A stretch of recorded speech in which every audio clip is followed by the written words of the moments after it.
Aquí vamos a dar la demostración de un lema que usamos para mostrar a su vez la fórmula integral de Cauchy para las derivadas. El lema es yo tengo una curva gamma cerrada C1 por partes y una función phi que solamente estoy suponiendo que es continua en los puntos de gamma. Y aquí definimos esta función. Cualquier integral de esta forma se va a llamar una integral de tipo Cauchy. Cuando en el numerador tenemos una función continua en los puntos de gamma y en el denominador tenemos una expresión de este estilo, un polinomio. Entonces, lo que nos dice el lema es que una integral de tipo Cauchy va a tener derivadas de todos los órdenes, las cuales, por supuesto, van a ser analíticas en todo el complemento de gamma, de la imagen de gamma, y además se va a cumplir esta expresión recursiva que esencialmente nos dice que podemos derivar dentro del signo de la integral. ¿Por qué? Pues porque si tenemos nuestra expresión aquí de la función y digamos aquí metemos la derivada,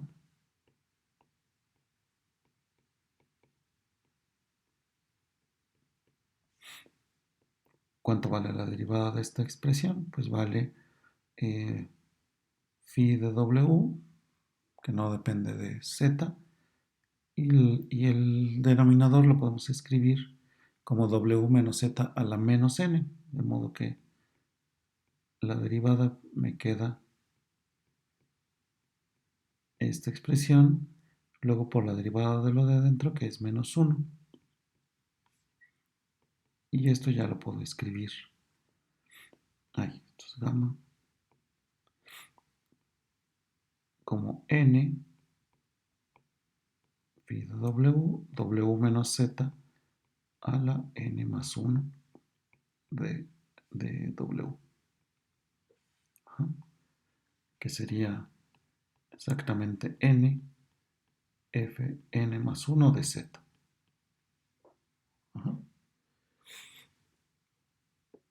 Y vamos a demostrar este lema por inducción.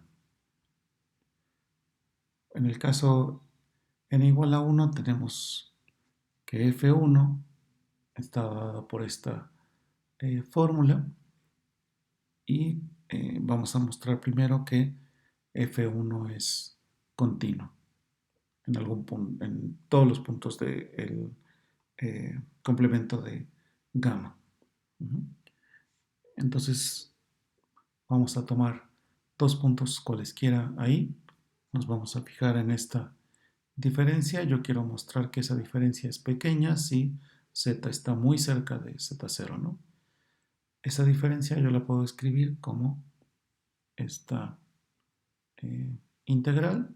Haciendo las cuentas, se puede ver que esta diferencia de fracciones me va a quedar z menos z0 en el numerador. Eso no depende de la variable de integración, lo puedo sacar.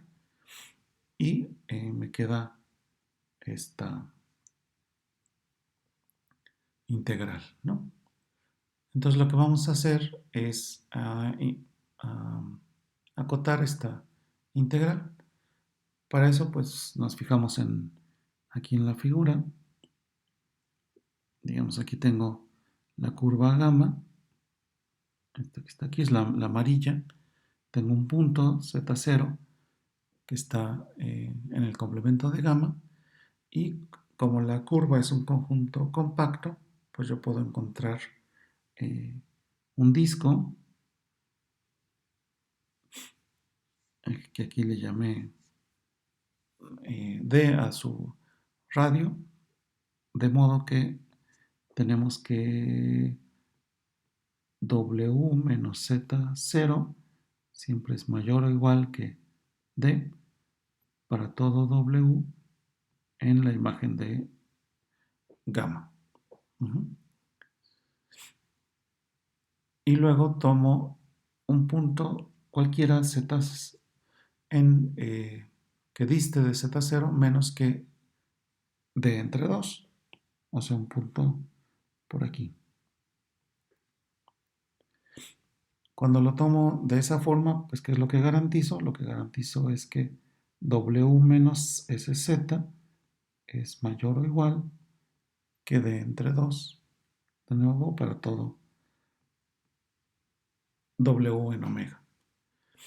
¿Para qué necesito estas desigualdades? Pues como esas expresiones aparecen en el denominador, para yo acotar la integral por arriba, pues tengo que acotar lo que está en el denominador por abajo. Y ya, ahora saco módulos en todos lados. El módulo de la integral es menor o igual que la integral del módulo. Y el numerador yo lo puedo acotar fácilmente porque acuérdense que W se mueve sobre la curva es un conjunto compacto, por lo tanto el módulo de phi pues alcanza un máximo que le estoy llamando aquí m. Entonces, esta integral yo la puedo acotar, digamos, el numerador pues está acotado por m. Eh, el módulo de w menos z0 va a estar acotado por una d que está aquí y el módulo de w menos z va a estar acotado por d entre 2, que me aparecería aquí volteado, ¿no? Entonces yo puedo acotar todo el integrando, me quedaría al final la integral del módulo de dw, que eso ya sabemos es la longitud de la curva. Entonces tenemos esta expresión, la cual podemos utilizar para acotar esto por epsilon, siempre y cuando z menos z0 sea menor que epsilon sobre esta constante que aparece por aquí. Entonces eso mostraría que F1 es continua. Para mostrar que F1 tiene derivada, antes de hacer la demostración, dos observaciones. Uno es que voy a utilizar esta expresión que aparece por aquí para calcular la derivada. Simplemente voy a pasar el z menos z0 dividiendo de este lado y voy a tomar el límite de esa expresión cuando z tiende a z0. La segunda observación es que hemos mostrado que F1 es continua y voy a usar el hecho de que aquí en el numerador yo puedo poner cualquier función continua, no necesariamente la phi que di originalmente. Entonces, pues hacemos eso, dividimos entre z menos z0, nos queda esta integral y observen que esa integral yo la puedo escribir de nuevo como una integral de tipo Cauchy. Simplemente voy a agrupar esta parte y le llamo phi mayúscula.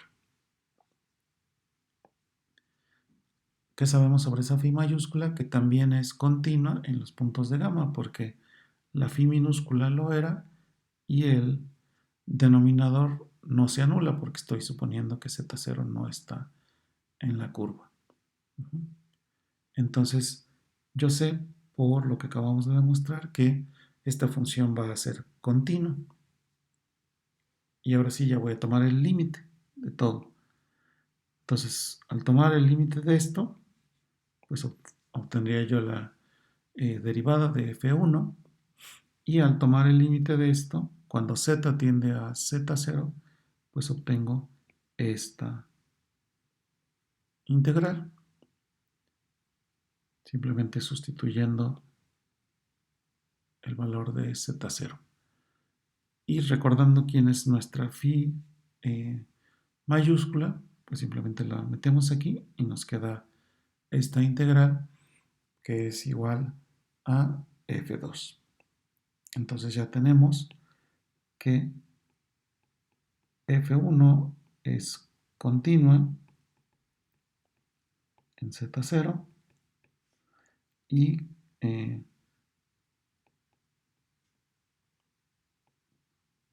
que f1 es derivable en z0 con esta condición sobre la derivada. Entonces ahora vamos a el paso inductivo. Entonces ahora, ¿cómo va el paso inductivo? Tenemos que esta función fn-1 que puse por acá para recordarla, esa función es derivable y su derivada se puede escribir de esta manera.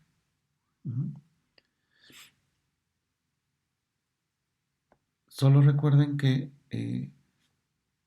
de nuevo, esto quiere decir que esta expresión va a ser derivable para cualquier función continua que yo ponga en el numerador.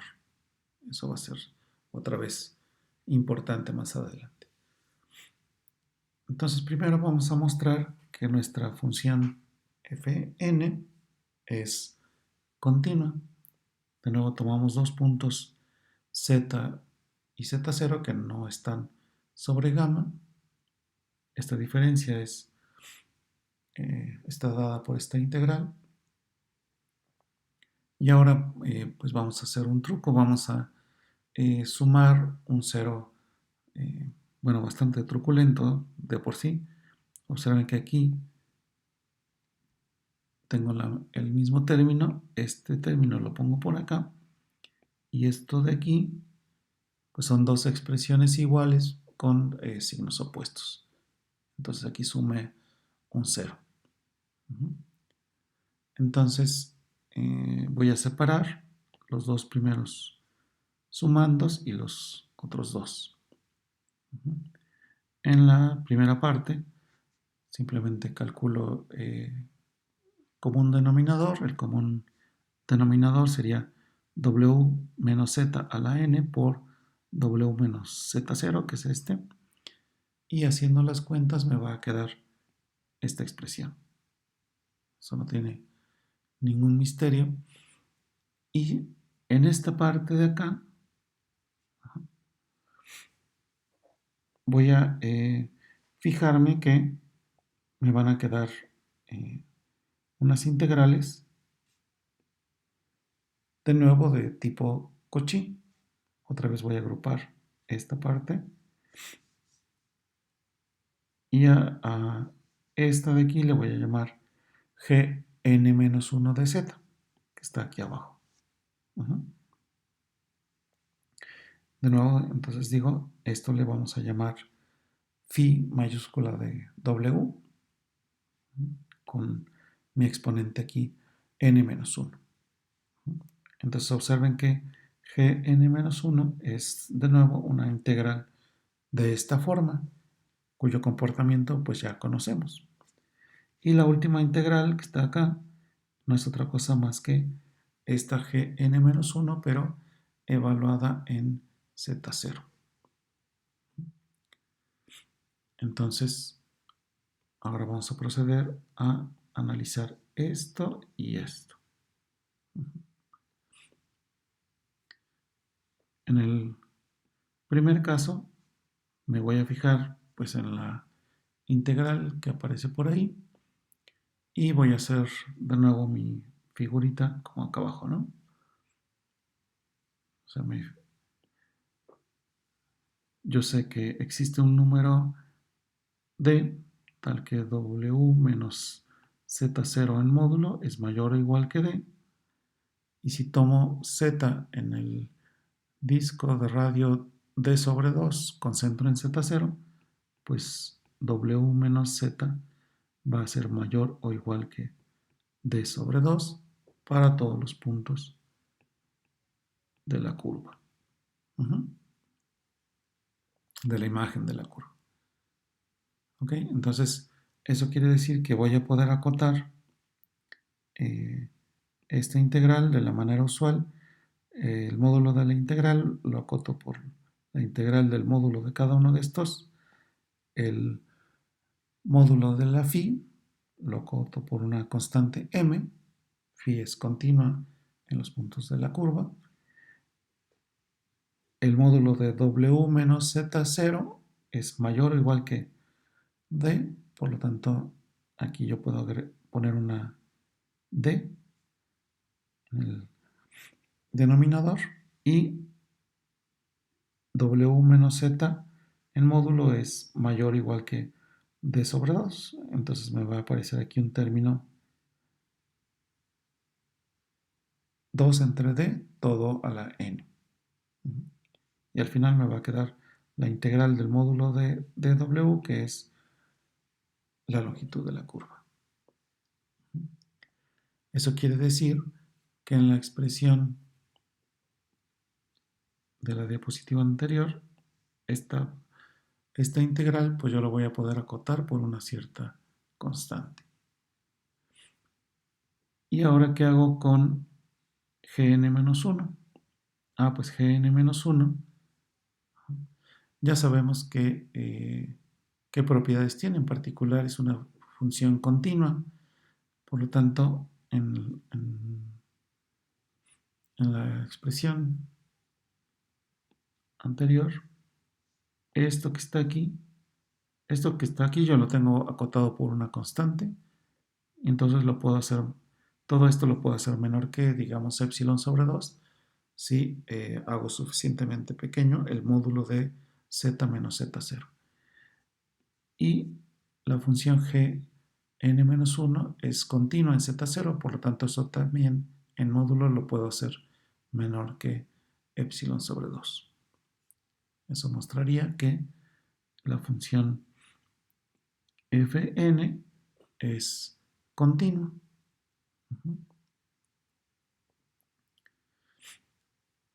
Y recuerden que esto que está aquí se vale para cualquier función phi que yo ponga en el numerador de mi integral de tipo Cauchy.